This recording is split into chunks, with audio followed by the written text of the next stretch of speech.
Okay, so this is my third video of building my Quetzal skiff. Today is March 22nd, 2009. It's about 8 degrees outside.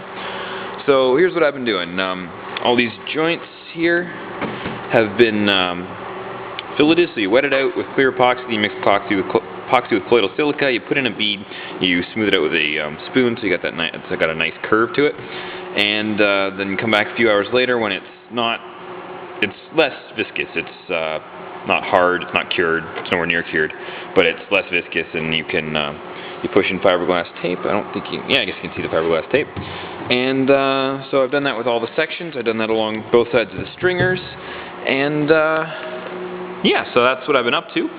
The leveling process before that was not as hard as I was expecting it to be. Everything was really off at first, and then you tighten it up and square one thing, the next thing gets squared along with it basically, and everything holds each other in place. This here section, unfortunately, I ran out of silica and I ran out of fiberglass tape. Unfortunately, I ran out of them both after I had started, so I kind of had to finish. So I cut up fiberglass cloth into tape strips, and as you can see, there's a little bit of fraying here. And I guess this stuff really isn't that important to clean up because it's going to be in the inside, and really it's, not really affecting anything. I guess it's a little bit of extra weight. Maybe I should clean it up. I think I might fill it on the outside of this fiberglass tape instead of the inside of it, just to fix that, because there's not much of a fillet there. There's a bit, but there's not a huge amount because it all kind of ran because the silica thickens the epoxy so it doesn't run, which makes it a lot easier to work with. Anyway, so that's that. So one thing with building a boat is a lot of small jobs can make one big job. So one of the things I had to do is I made a beveling jig for, beveling pieces for scarfing them together. So here's how, clamp everything in place. I had it on a long table so that it was a lot easier to work, but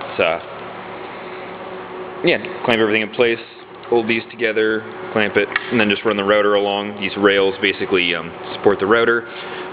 One thing about it, it's adjustable, so you can take up to an 8.5 inch, I think it was. I made it over an 8-inch board, so 8.5-inch board, just to get it in there. So if I ever had for future projects to do something bigger, I could.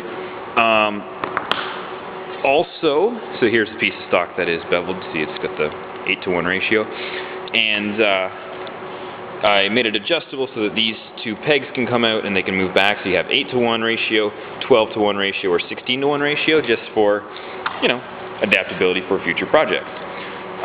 So then once it's beveled, you take the beveled piece in the paint booth and it's going to be scarfed. So all the beveled pieces go together, wet it out with clear epoxy, put on colloidal silica with epoxy about 5 minutes later, and clamp it in place, staple it in place, and there it is. So these are the Sheerclamps. And so when they're done, they will go on here.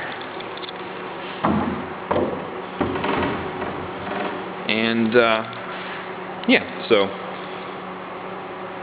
this here's a little higher than this is, so it's going to have to be planed down, as is this sticks out a little bit past here, so it's going to have to be planed down, but then they're rung along the edges, and yeah, it's the next step. So that's where I'm at. Thanks for watching, and hope you enjoyed. Thanks.